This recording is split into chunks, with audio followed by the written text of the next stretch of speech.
Au top 1 de l'immigration, actuellement, on a l'immigration luxembourgeoise.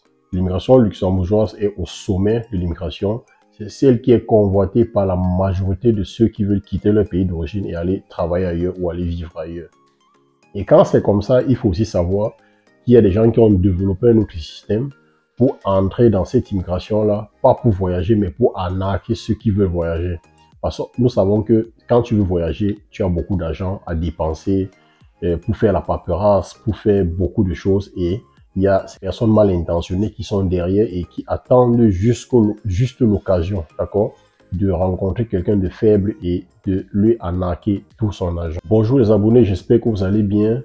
Moi, je ne vais pas bien, très bien de mon côté, parce que un abonné s'est fait arnaquer une grande somme d'argent, ok? Et aujourd'hui, je viens vous parler de ça pour vous faire éviter aussi ce genre d'arnaque, surtout sur l'immigration luxembourgeoise, d'accord? Il y a un groupuscule de personnes, d'accord, qui sont organisées en bandes dans certains pays de l'Afrique centrale qui sont en train de faire fort. Et aujourd'hui, je vais vous dévoiler cela. Donc, si tu n'es pas encore abonné à la chaîne, abonne-toi tranquillement.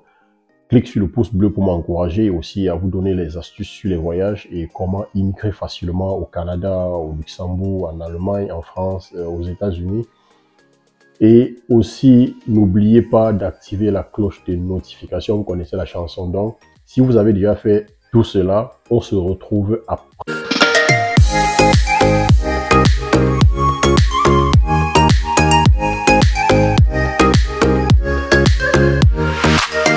Un abonné s'est fait arnaquer une grande somme d'argent et je ne suis pas du tout content, je ne suis pas dans mon assiette. Il y a certaines personnes en Afrique francophone qui ont créé des bureaux, qui sont organisés en bande pour et ont presque mis tout un mécanisme qui ressemble à la vraie immigration pour arnaquer ceux qui veulent aller au Luxembourg. Ok? Donc, il faut faire attention quand vous recevez des mails. Il faut vérifier ces mails. Il faut approcher des gens qui sont avisés. Moi, je ne refuse pas qu'on m'envoie un mail en me disant hey, coach, est-ce que tu peux vérifier le mail ici pour me donner son authenticité un peu et les petits trucs comme ça parce que c'est vrai que je n'ai pas la science infuse, je n'ai pas le monopole du savoir en ce qui concerne l'immigration, mais j'ai la facilité de vérifier une adresse, de vérifier quelque chose qui se trouve de l'autre côté. Je peux me lever un bon matin, je me sacrifie pour un abonné et qui m'a dit, s'il te plaît, voilà une lettre que j'ai reçue de telle société, de tel institut, ils sont en train de travailler sur mon dossier d'immigration et ils m'ont demandé d'aller faire, par exemple, les tests de santé, les tests de langue. Ils m'ont demandé de composer seulement dans cet endroit et pas dans d'autres. J'aimerais savoir si vraiment cette lettre est fiable. Si l'abonné m'envoie la lettre, je regarde juste l'entête, je regarde l'adresse. Si c'est au Luxembourg, je suis pas très loin du Luxembourg, je prends ma voiture et je suis au Luxembourg. J'ai vérifié l'adresse, je peux même sonner, je peux appeler au téléphone pour vérifier vraiment si cette adresse existe. Okay. L'abonné reçoit un mail un jour lui proposant le travail au Luxembourg en lui disant que oui, on a vu ton activité sur Facebook, tu t'intéresses au Luxembourg et tout, et on a un boulot à te proposer là-bas, ok? Et aussi, à partir de Facebook, on peut aussi déjà comprendre un peu ce que vous faites dans la vie, surtout ceux qui s'exposent dans les réseaux sociaux, ok? Donc, quand vous vous exposez, on peut aussi passer par là pour vous atteindre parce que à partir de là, on peut savoir ce que vous faites dans la vie, qui vous êtes et qui vous fréquentez. Donc, lui, on a vu que lui s'intéressait à l'hôtellerie et on lui a proposé, d'accord, de vendre les services de cet institut-là pour pouvoir lui octroyer un visa pour qu'il se rende au Luxembourg et continuer dans l'hôtellerie. Et qu'est-ce qui se passe par la suite? Il répond au mail et les gars sont très intelligents. Hein. Ils laissent le temps passer. Ils ont laissé peut-être 3 semaines ou 4 semaines passer. Et après, ils ont répondu au mail en disant que oui, vous avez été retenu. Si on vous a répondu tardivement, c'est parce qu'on était en train de faire le tri.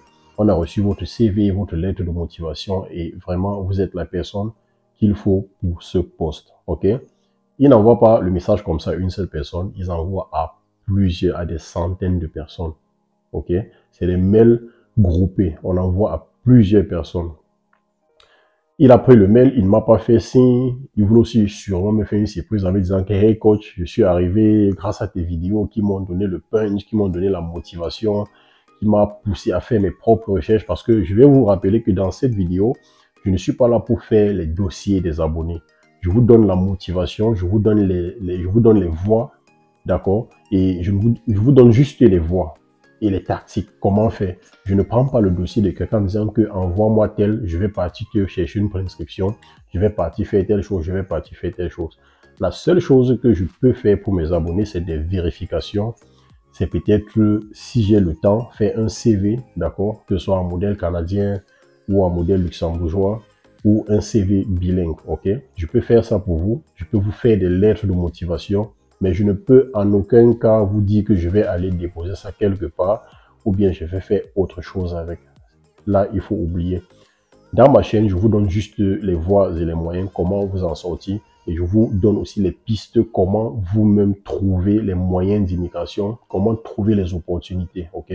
Parce qu'il y a certaines personnes qui veulent voyager, mais qui n'arrivent pas à trouver les opportunités de voyage. Donc, après avoir reçu le mail, la réponse de cet institut, je ne vais pas citer le nom, d'accord?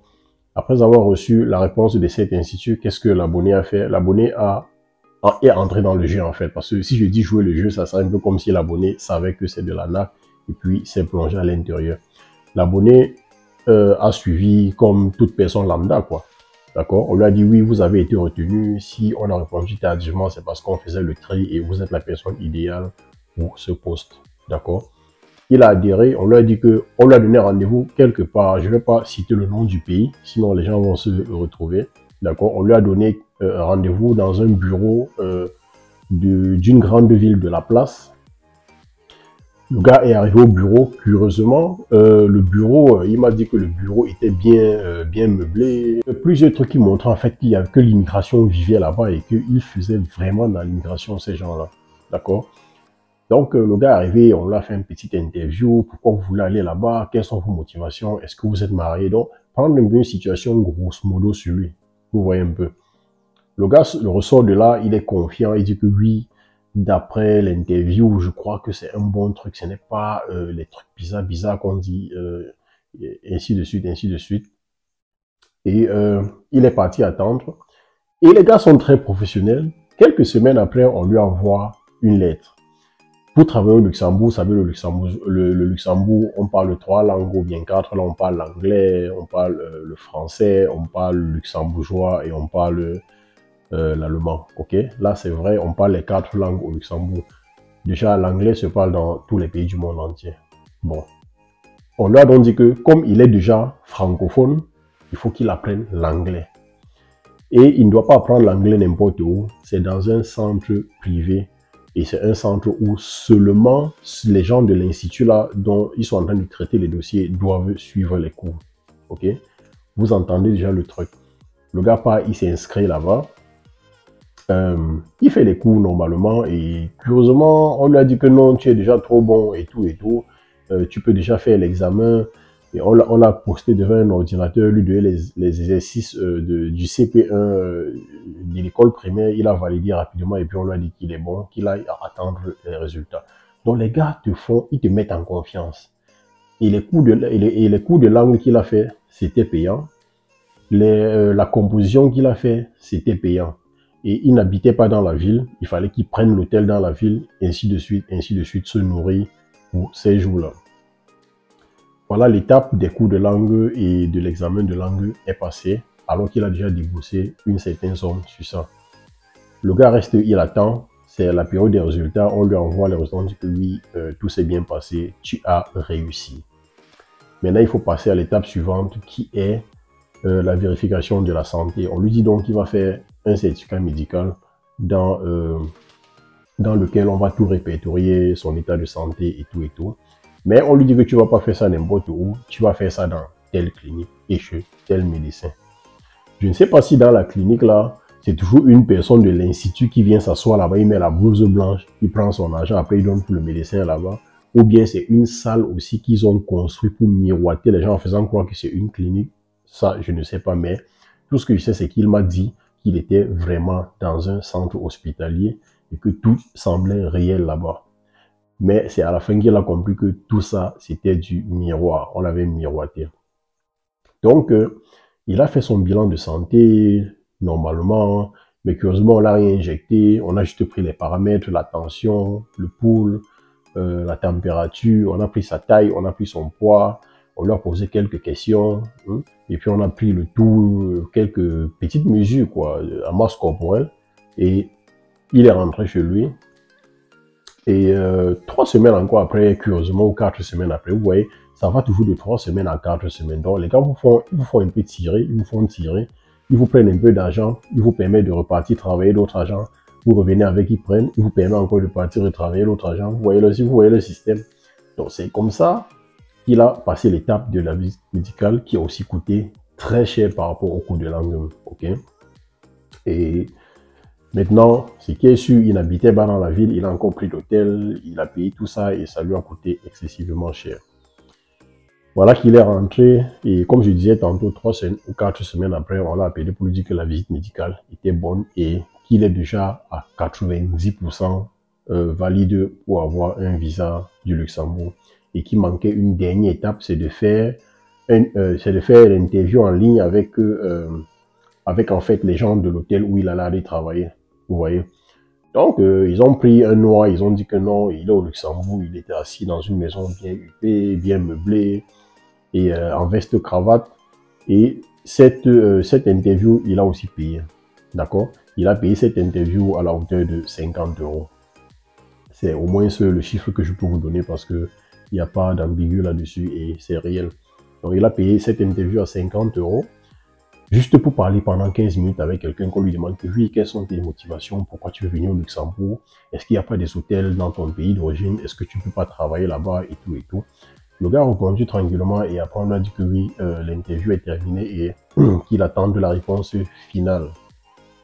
Et ce qui a attiré son attention, c'est que il n'est ni allé à l'ambassade, ni allé dans un consulat luxembourgeois, mais à cet instant-là, on lui a dit que va attendre, ton visa est garanti. Depuis quand une ambassade va te donner un visa sans t'avoir vu? Est-ce que tu es mineur? Est-ce que tu es un grand-parent, que tu as 102 ans ou bien tu as 98 ans, que tu es malade, tu es sous coma? Même les gens qui sont sous coma, l'ambassade les connaît et les consulats les connaissent. Il ne faut pas tomber dans ce genre de piège.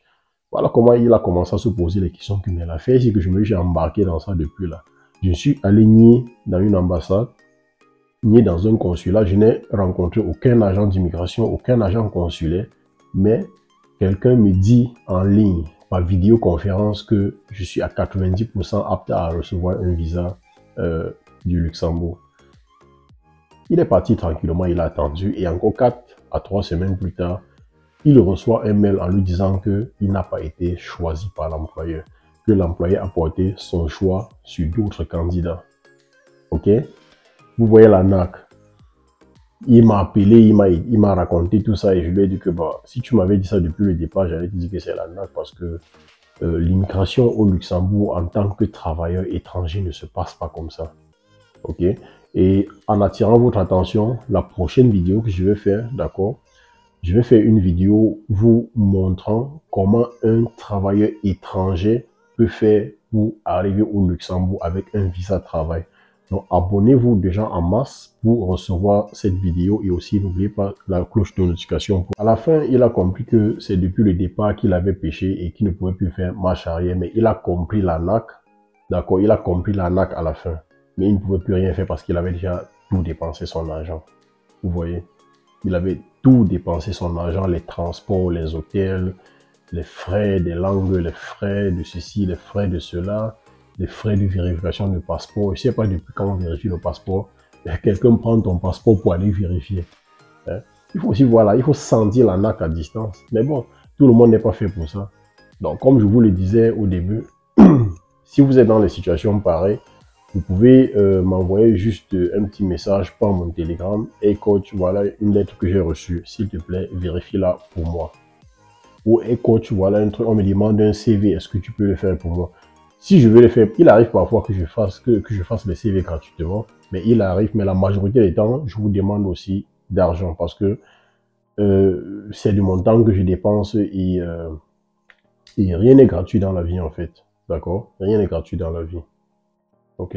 Donc, apprenez à faire des recherches, boostez-vous, motivez-vous et restez, gardez les yeux ouverts. C'est ça le plus important. On se dit à la prochaine vidéo sur les travailleurs étrangers au Luxembourg, comment faire pour quitter son pays d'origine et arriver au Luxembourg en tant que travailleur étranger. Que vous soyez qualifié ou pas, chacun trouvera son compte dans la vidéo. Abonnez-vous en masse et on se dit à la prochaine vidéo.